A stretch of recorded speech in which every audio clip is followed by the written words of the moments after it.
Now, my main work in Glastonbury with dragons was simply raising a lot of dragons that had gone to sleep for a long time. My feeling about Glastonbury was originally Atlantian in its energy. In Atlantis there was a number of different temples, and Glastonbury would be where the Temple of the Sun was. So there's a strong interconnection of ley lines there, which connect with other temples, and so the energies there are very strong in the earth. In Atlantis, these energies would have a sacred guardians, those are the dragons. Because that energy hasn't been respected for so many years, they've gone to sleep, and then energy can get contaminated and can be corrupted. So my work there has been to raise those dragons so the consciousness of Glastonbury can be taken up a higher level again and all the impurities cleaned away. It's the central point. The main significance of the Glastonbury Tor is that it is the main centre point which all the ley lines cross. It's the centre, the highest hill in that area. But also, many believe it to be an Atlantean pyramid that may have actually been built artificially at one point. And so the energy is very strong. It's like the centre of the ley lines of the whole area. But it was particularly seen as a feminine energy, though. But it's goddess energy in the area. Now, what's important about all the Atlantean pyramids, there would have been focal points which hold the energy of a particular temple. As I said, Glastonbury would be in the Sun Temple. That's the easiest one for people to begin with, simply because it's the main place in Atlantis that directs the rational mind. That's something we might take for granted now, but in Atlantis it's only the Temple of the Sun who had a rational mind. And so the other temples might be well out of our reach if we learn to function so much with the rational mind. So it's almost like that's our doorway in. It's a doorway into all the mysteries of Atlantis. The Tor is basically the pyramid. It might not be like a perfect pyramid shape now, but still being like a tall cone-like structure, it still holds a lot of the energy. Now, there are underground labyrinths under the Tor. I mean, it is obvious it is hollow. There are manholes now where you can actually sense there's something, there's ways in. It is believed there are people who still use it, who have the key to it. So it is well known that there are underground labyrinths there. Now, I would believe this would have been set in the pyramids of Atlantis. That's what it would have been built, and it may have fallen into ruin by now, but certainly those labyrinths are still there.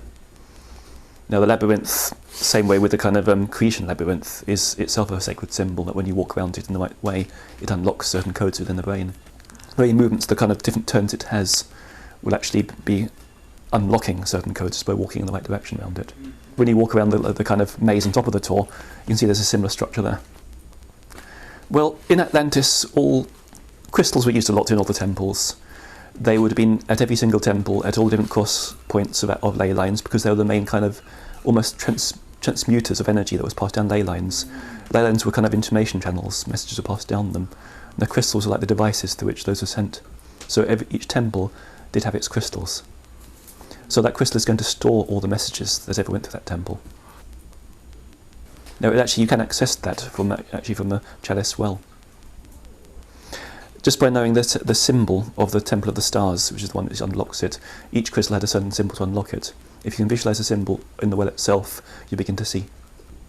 Now, the water in the chalice well comes from a long distance, because it's been found that when people put something in the water and rush, it'll appear in the chalice well sooner or later.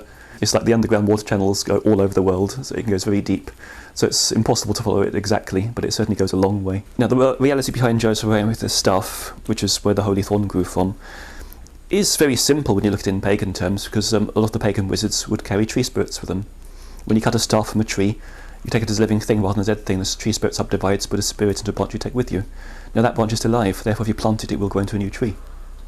I have many of those staffs in my own home. I use them all the time. And if I plant one of these, it'll grow into a tree. Well, Joseph of Arimathea, he was a saint, but obviously he was also awakened to the pagan path, had a lot of the mysteries of Atlantis, is where he came back to that centre and wanted to plant his staff to bring the wisdom back. The point he planted the tree on Wheel Hill is another ley line intersection, a very important one.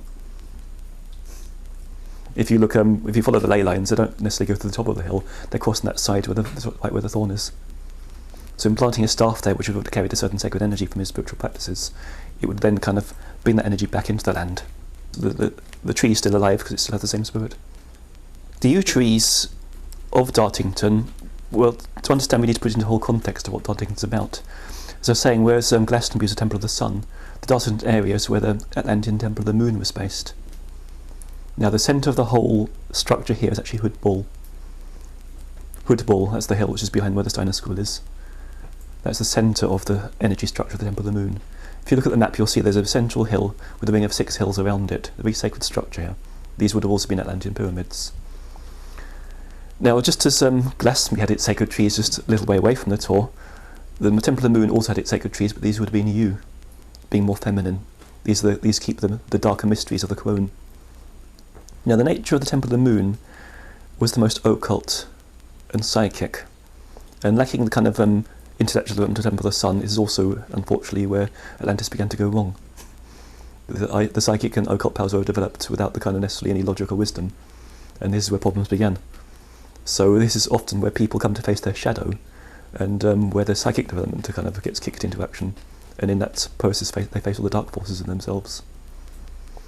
And so the yew trees have to be the best guardians when you're facing the dark forces, these things which anchor you and keep you safe.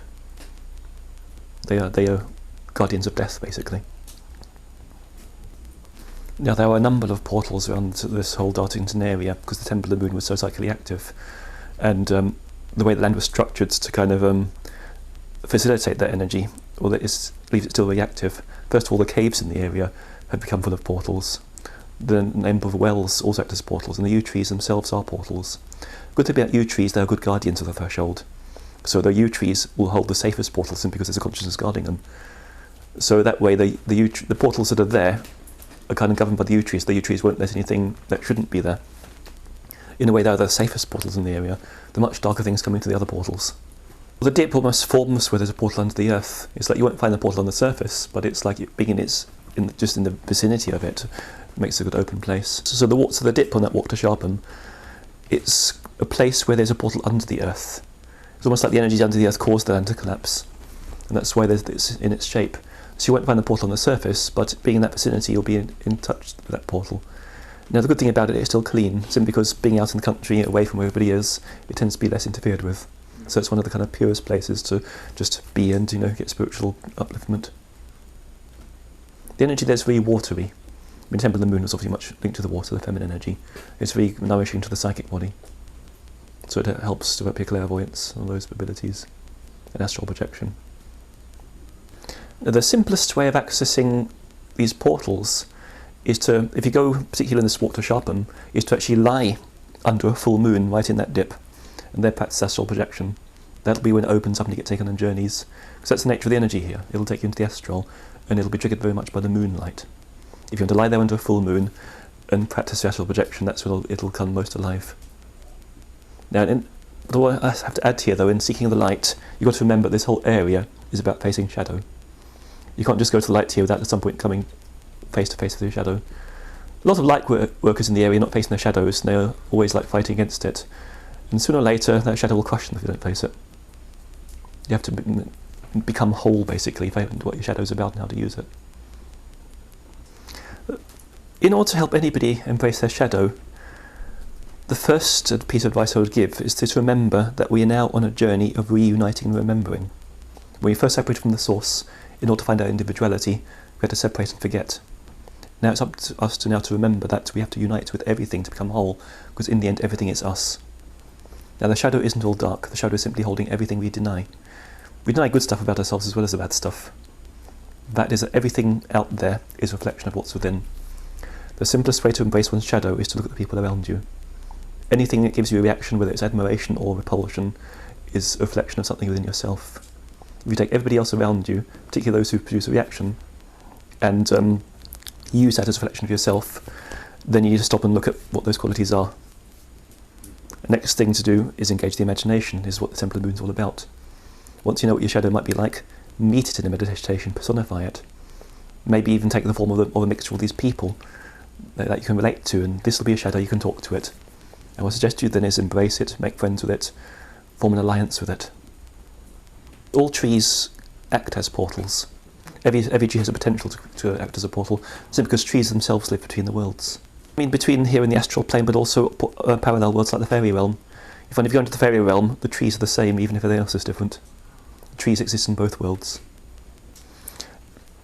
The first thing to remember about Dartington is that it is a place of occult power. And you may find that if you're trying to save, say, the college or whatever on the grounds, on a material level you're powerless. We just haven't got enough money here for whatever companies come in and too big. Our only way of acting is through magic, and this is what people are here to learn. A lot of people just don't trust that. They think, that their spells, the meditations are not going to do anything. Well, you've got to question then, why are you in this in the first place if you don't think it's going to work? Why develop psychic powers if you don't think you can change the world? It's time, as you embrace shadow and embrace your power, is to actually use those things. You're not going to save the college on a material level, you haven't got the money. But if we do our inner work, we can make huge changes, and whatever's out there we can overcome. There are Freemasons there, but there's all kind of other groups who have interest as well, the Illuminati, and maybe other groups who haven't even divined, but there's certain people in power who want to hold on these power centres so they can use it. When you're in a major ley line intersection like that, you can affect the consciousness of the people for miles around by acting there. They can get a grip on the consciousness of the country that way and move everything in the direction they want. As I said, light workers need to work on the magical area. There are various ways of doing that. The first thing I always suggest is working the earth energy. If you can keep the ley lines clear, it can't be corrupted. And one of the main tools I use are Herkimer diamonds. See, a Herkimer diamond is a crystal that will not store negativity. If you program it with a positive program, put it into the ley lines, sooner or later it's got to keep that ley line positive, because it can't turn negative. Whatever negativity is there eventually will be drained. So I always use those when I work on ley lines. So I put them in certain points on the ley lines, but I charge them with the Dragon Sutra. So it's a powerful spell which kind of clears the lines. And the thing about the Herkimer diamond is that it'll hold that positive spell permanently and will not be corrupted. So once you plant these things, sooner or later they've got to win. Apart from that, it's a case of doing your inner meditations. You can do your magic, you can just do meditations, bring light down, you can visualise the opposing force and dissolve it. It all helps. You see, all these groups beyond the physical have an elemental energy behind them. Any group forms a group elemental, which starts actually affecting the consciousness of the people within that group and maintains its own autonomous existence. If you dissolve that group elemental, the group loses its focus and power. So if you can actually focus on destroying those elementals on the astral plane, you take the power away. The labyrinths and caves in the whole area are significant when it's talking about the Temple of the Moon, because they use darkness as a place of initiation. Caves have been all very important places to go have your visions. And you find that the whole area from Buckfast onto the Dartington to Torquay, all full of caves, the whole area is, which is why it made a perfect spot for Temple of the Moon. Simply because these caves have been used in the past, they still hold that energy. They're a place of initiation, places of opening up to the astral. Now, once you open up the astral, that can be light or dark, it's open to anything. Now, if it has been misused for bringing the darkness in the past, then it's still there too. So what we have to do now is cleanse it. We need to use those portals positively to bring through the right stuff. But as I said though, you can't deny shadow. If you just want to bring through the light and forget shadow, the shadow will come following sooner or later. You have to look at what it actually wants to come through on a more holistic level. And basically it's goddess energy, but the darker side too. One of the best images I find to work with in this area is Tiamat, the Babylonian serpent mother and the dragon. She's often seen as dark and being cast out, but this is simply a symbol of how the goddess has been shut out by masculine society. It's often judged as being dark and dangerous, but yes, those are the forces in our unconscious we need to embrace now and direct with wisdom. So the best way to work with these caves is to welcome Tiamat back and direct her positively. Return the goddess, basically. Return love and imagination, feeling, wisdom, dreams.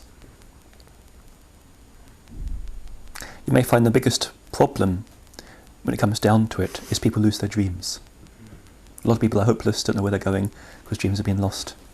Dreaming is where the power begins in this area. If people can bring back the dream energy, by bringing the energy of Tiamat to the dream as the astral, and restore their dreams, they can create anything with those dreams. The deer was an ancient Celtic symbol, but also linked to the fairy realm, that the white hart in particular was seen as being a guardian from the fairy realm, one of the forms in which the fairy queen comes. And so she was the one who guided people on the path across the threshold to enter the sacred places. So it is a symbol, basically, of the fairy path, which is very much linked to the goddess energy. The reason you often see it chained is the same reason why you see dragons chained on churches. The Christian church came in and tried to bind the life force and control it, didn't let it be free anymore. So yes, there is still a very strong of the fairy energy within the whole of the Dartmoor area, yet Christianity has tried its best to bind that, and we can set it free. Each person has to set it free within themselves first. It's the sum of all of our energies in a way. Our consciousness is all linked to this. A lot of us come here because we have a link to energy and want to be free. It's all linked. So a lot of people who come to this area have a similar karma, and part of what we're seeking here is freedom. Now this year is very significant. This is a year of freedom, where freedom issues are going to be challenged, and it's up to us now to make that freedom happen. It's all servicing, so the battle is on. A genie is basically a spirit from a parallel world. They're most talked about obviously in Islam, in the mythology. They see that this world being surrounded by this other kind of world full of genies and unicorns and all kinds of magical beings. Now really, the world is surrounded by anything you can imagine. So it's very useful to actually imagine a world that's more positive, because that's what you're going to bring in. But genies themselves are not good or bad, just like people. They can turn either way, they can be indifferent. And quite often they're judged according to the religious conditioning of the time. Like there's a long story that Muhammad actually taught Islam to the genies as well as to people. And so the genies which became Islamic was considered to be good, the rest were considered to be diabolical. They weren't necessarily evil, they simply weren't Muslim. And there are many different kinds of genies. You had a lot of Egyptian genies who still follow ancient Egyptian religions, because the genies have interacted with people and become guides. It's often genies which protected pyramids and maintained the curses there. That's what we call the ifrits, the more dangerous, vengeful kind of jinns. They'll be aggressive ones. There are many classes of jinn. They have their own way of doing things. Some are indifferent and very strong-willed, and the ifrits are known to be very strong-willed, for instance. They can be very aggressive. Therefore also the hardest to control. Only more experienced magicians will actually conjure jinns and work with them, because if they don't want to be conjured, they'll get very vengeful towards you. Of course, the safer ones to work with are the Islamic ones. They've already taken on Islamic law, therefore will do good, and provided you actually obeying Islamic law yourself. So obviously these are the ones that the Islamic magicians will work with them very safely. Again, these ones which the Egyptian magicians worked with, they would follow various deities from ancient Egypt, and they're still bound to those particular rules. Often they're still found in Egypt. They're the ones guarding pyramids and things. You go and find some of these ancient chambers. The reason why there's a big curse unleashed is because there's a jinn guarding that. Normally they're invisible, but obviously it depends on your level of clairvoyance and whether the jinn wants to make itself known to you. A lot of people who weren't previously clairvoyants might suddenly open up and see the jinn when it's making its presence known. More or less human, but tend to be large with black skin.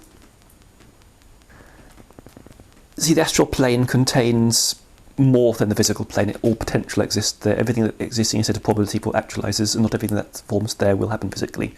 So there were spirits of insects, there are spirits of many things which won't actually quite happen here. So the astral plane is full of all kinds of things. Insects are very primitive, simple. So it's like some of the more primitive entities take insect form. They can be like parasites which feed off your energy. Now all chakras have portals. That's what chakras are. Every single chakra is a portal between us and a higher dimension through which our system is nourished by spiritual energies and therefore give us particular abilities. The Throat Chakra is where communication comes from, expression. It's linked to the dream world, because without dreams you wouldn't have individuality and therefore wouldn't have creative expression. So that it is a portal to the realm from which our true will exists. It's a portal to the truer self. Are just very messy on the astral energy, because the way they practice, they're not pure in their own practices, they've been through all kinds of psychic contamination. To be around them is to pick up that contamination, whether they attack you or not. But as such a person who's kind of emotionally unbalanced themselves, they can find any reason to curse you if you upset them. So once they start cursing you, well, the reason it becomes an awakening is because you must realise this too is an aspect of your shadow. Somewhere you're looking for that because you want to open to these forces, you want to face your shadow, you want to face darkness. Now the shadow is actually one face of the soul. We have many stages of our development. When you're first given a name, it's the first phase of the soul coming, which is linked with the air. There's a point where the rebellious teenager comes in, you feel fiery, you feel almost invulnerable. Then a wounding happens, which means you're crashing down to earth, and that leads you into the shadow. So each of these different stages of the soul. So in a way, you kind of choose a wounding, you choose something to push you into the darkness, so you can find more of yourself. And when you get there, you realise what this switch did to you isn't important. They're not really powerful. The power is what's in your shadow that was leading you in. That's far more than what anybody else is doing to you. Once you embrace that power, you're not worried about what the other person is doing, because they're pretty shallow anyway. Not important. Okay, now my relationship with the Tuatha de Danann is very ancient, because many of us are actually born with fairy blood. We say blood because actually when you're born, the soul actually changes the DNA. So it's like it is something that's physically within you. If you've got the fairy blood because you've had those sections before, it becomes part of your makeup, it changes your chemistry, it changes how you relate to things. And basically it means we had past lives with the Tuatha de Danann and been in the fairy realm before, which is quite natural. We don't always manifest in the same plane, we like to explore. And some of us have a stronger resonance with that plane. If you've been in the fairy realm before and worked with the Tuatha de Danann, that's where magic awakened, and so that's where we come back to as the main potential. That's our point of awakening. We all have a point of awakening, which will always mean something to us. Some people it's been in different cultures in this land, whether it was in Egypt or Atlantis or India. With other people, the awakening happened in another realm. And wherever that awakening happened, that'll always be an important place for you where you wake up again. It always comes back. It's all connected. You see, I can be connected in a past life to Tuatha de Danann, and therefore you choose to be born into a family in which that blood is already there.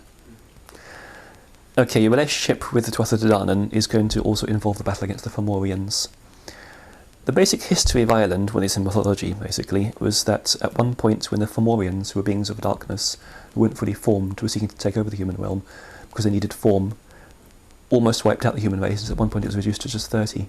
That's when the Tuatha de Danann came to the rescue and fought off the Frimorians. King Balor was the leader of the Frimorians. He had the power of the evil eye that could destroy with a glance. And it was Lu who then defeated King Balor and turned his eye against his own army. So when you've been in touch with Tuatha de Danann, you have these natural enemies, the Frimorians. Now the Frimorians are basically really power-hungry, corrupt people. They still exist in the human race, because when they come into human form, they're ones who are really power-mad. They're ones who want to control everything. See, they're not necessarily spiritually awake. Therefore they won't consider, in terms of magic, some become black magicians, others are just corrupting power in other ways. But they're all the ones who want to take power in one form or another. Not all intelligent enough to get into positions of power. There's simply some you see around the world just trying to play all kinds of horrible manipulative games and bring people down and corrupt them and trying to destroy their spirituality and take things from them. As a fairy, the Frimorians would have wanted to take your power and your light, so rather than just kill you, they would actually do a sacrifice where they try and give your soul to their dark entities to feed. This would then corrupt your soul for lifetimes to come, so it's hard to come back to the light. And it gives them power over you in future lives. So they would have done their sacrifices down by the sea, invoking the dark forces of the sea, the Kraken. And if they sacrifice your soul to the Kraken, then you have this strong link to those dark energies of the water. But even this is part of our journey, is what this area is about, talking about the Temple of the Moon. Those dark forces of water is what we're discovering here. Maybe the fairies too hadn't embraced the shadow enough, which is why that fight against the Frimorians. They would have you tied up by the sea, cut to your throat to make you bleed into the sea so the sea absorbs your life force, while doing rituals to call up the Kraken to feed off you. That way when your blood's gradually being drained away, it's like your soul feels the despair of being lost. So it leaves you this impression of being hopeless, being drained. The first step to integrating your power is first of all to embrace your feelings. You see, quite often what's holding things in place is not the part that happened, but the fact you're still holding onto a feeling that you haven't fully embraced. If this experience leaves this feeling of being powerless and drained, okay, that's a feeling. If you embrace that feeling, welcome it, you can then let it go, it's no longer there. When you no longer feel powerless, you're no longer powerless, because it's all down to belief. So the first step is to embrace your own feelings, which is a part of embracing the shadow. Embrace your darker feelings. You may feel the despair, the fear, the powerlessness, the hate, all those things. Once you've felt them, they pass. And then you can come back to who you really are, and you simply make a decision that you'll reclaim your power. Quite often you've simply forgotten it. If you embrace the darkness, you find the light is down there with it. It's important actually to realise there's power in your emotions. It's your power. The first thing is not to be afraid of judgment. When you have self-esteem, you don't need other people's approval. When you're seeking other people's approval, you keep giving your power away. If other people don't understand, it's their problem. You shouldn't be limited by somebody else's lack of understanding. Well, embracing your feelings doesn't mean you have to kill somebody, but you must embrace a feeling, but admit that yes, you do feel like killing them, feel that hate, feel the rage, and actually just experience it, welcome it, till it passes. You don't have to do anything with it, you just have to feel it. And the thing is not to resist. If you welcome the feeling, it will go through its process and pass. In somewhere in that process there's a realisation. Well, a planet you're from. It's a big question. As you said, it's like the soul doesn't really come from one planet. But however, Sirius is the place the soul had its birth into incarnation. See, it's more than a planet, it's a resonance. If you take the whole of the universe as a kind of three-dimensional spherical hologram, which is how things are actually created, you understand the hologram point of view, that if you shine a light on something, you produce this three-dimensional image. Well, then if you have this spherical hologram, you put a little beam through a hole, reflects all over the place, it creates this amazing three-dimensional universe. Well, actually, this is how the universe is created, from resonance. We know now that everything is made of resonance of waves and things, and it's actually, if you take where the energy enters the universe to produce this reflection pattern, it comes to the direction of Sirius. So it's not the planet itself, from where we are, that's the direction that's significant that soul enters. And because of that, we naturally have it drawing towards the planet, because that happens to be the path we're coming. However, the human race was first formed on Sirius before there was any humans on Earth. Well, not be exactly the same, but they were kind of humanoid. And so when the planets of Sirius were finally absorbed into the star and they died out, some of them came to Earth. They're ones who began the magic here. Some came and formed Lemuria, others went into the fairy realm to teach there, so a lot of the fairy magic also comes from Sirius. So you're linked to the fairy magic and you're linked to Sirius, all linked together. It's the same magic. It is a place of the goddess energy. So it doesn't matter whether you came from the planet or not. If that magic came down to Earth and it was taught here, that's the magic you picked up in the fairy realm. You see, basically Sirius is a twin star. It used to have 4 planets going around it, which have gradually been absorbed into the star itself, so obviously there's no planet there for its life to live on anymore. One time, yes, there were 4 planets. And there were 4 different races, you see. One planet was the watery one, where the people were dolphin-like. There was the planet of the cat people, planet of the eagle people, and the planet of the crystal people. Your strongest resonance is with dolphin. But understand you would have had more than one incarnation there too, because they travelled from planet to planet and formed other races. There would have been 16 different Sirian races after that, as they interbred and formed other races. There were dragon people, there were serpent people, and there were horned ones, all kinds. Well, I haven't had come across this idea before. It's like there are different signs people have in their palms and eyes and all sorts of things. But remember, there were 16 different root races of Sirius. It might not be that they all have the same sign. The whole thing with dolphins is reflecting your past link to the dolphin race of Sirius, to the energies of the water we spoke about, that the water is significant for you. The dark force in the water to embrace as well, but you need the positive support of the water as well to embrace both sides. The dolphin is very much a symbol of the positive life force of water, because like the water is the energy which then feeds the whole soul and it gives you the mana, the life force. What's signified by the Kraken, which is what the Frimorians worshipped, which are seen as more squid-like.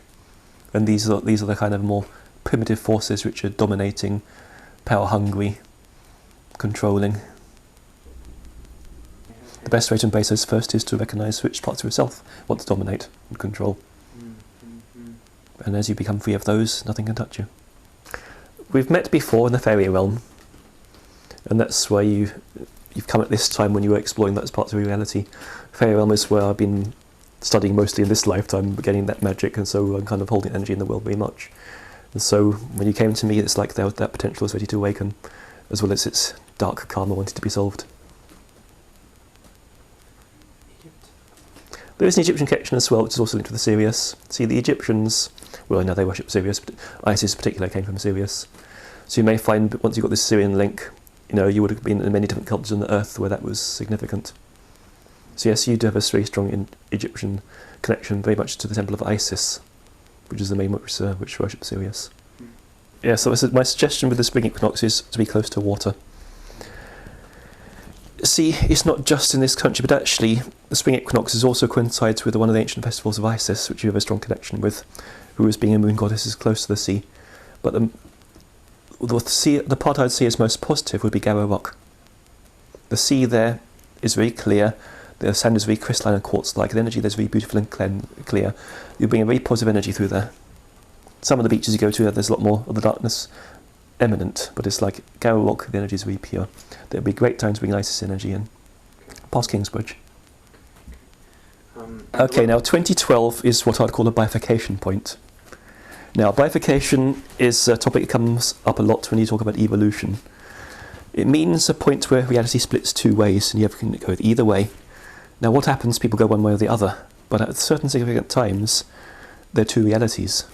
This happened before in Atlantis. It's happened more than once. Each Atlantean civilization has been like a testing point where you go one way or the other. One reality goes one way, the other goes the other way. You either go to the miracle or the disaster. Our world has evolved from the disaster. There's a separate reality where they made the miracle. You have another chance. You either go into the miracle or the disaster. There's no in between. It's a significant time where things are coming to an end. There's lots of trouble stirring up. There's loads of corruption out there being brought to a head. And there's lots of things that are going to change. And there's also we're awakening our magic to do something about it. 2012 is where the split happens. You go one way or the other. That some of the world go into disaster, others will create the miracle, and we have 2 separate realities. So we might not save the world for everybody, but all the who are working creating a better world will create that better world, and will be in a separate world from those who don't. Basically, anybody who's working to create a better world will be in that better world. So anything you can do to create a better world needs to be done, otherwise you will be in the disaster, not the miracle. Whether it's working magically, whether it's out there working ecologically or politically, all these things are significant. Everybody needs to be doing something to create a better world. It is too complex to give one practice, because part about this whole age in waking up is finding individuality, and that everything you come up with is equal to anything somebody else comes up with. And so we have to embrace complexity by seeing how we all fit together. Not as a cog in the wheel, but as each one being individual and complex, to find a complex whole which all supports each other. Fantastic. So whatever anybody comes up with to improve the world is right for them. Some of us do it physically, some do it magically. Whatever your potential lies, wherever your knowledge lies, whatever you become aware of. Yeah. Myself, I like working magically and aware of certain elemental energies in the world that we have to break down. We spoke about this when we were talking about the elementals around Dartington and the corruption. Well, I like to look at these corrupt energies in the world and destroy them all, and that kind of dissipates their power. And in that way, it kind of brings things more knowledge to the surface. Even looking at now how a lot of the corruption or the medical corruption is surfacing and there's controls coming into them, that's great because lately we've been working on destroying the elemental of corruption. It's all working. Well, we've got to stop that from happening, and we can do it in many ways. First of all, people have to rebel more. The reason this codex has been successful so far because very few people knew about them. Now at surfing, people have to actually rebel here. Everybody needs to write to Parliament and say, we want to do something about this. We don't want to be controlled this way. Something has to be about this corruption. People also need to work in the inner worlds of the magic, and they have to decide, look, well, why am I letting this in? Let's change this reality. They've got to visualise a better world where that doesn't exist. They've got to see that elemental and destroy it. The more areas we work, the better, because this is big, and we have to really act now, because it is a real threat to us. Well, it all fits with our whole path of talking about embracing shadow. Unless we find our most aggressive side of us and really do something willful and almost destructive, it'll take us over. There's an evil in the world we have to destroy before it destroys us. It might be psychically. Maybe the ability to curse is something that has to be used now. The curse isn't always a bad thing, you know. Look at the Vedas, for instance. There were gurus who cursed a person, they found wisdom through it in the end, because it was exactly what they needed. You know, we mustn't see this curse as something evil we don't do. That's been another condition which keeps us down.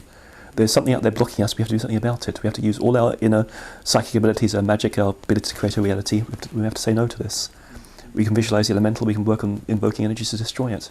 Work with energies like Kali and Sekhmet, or even Tiamat. These are the destructive goddess energies who break down those forms and destroy the form.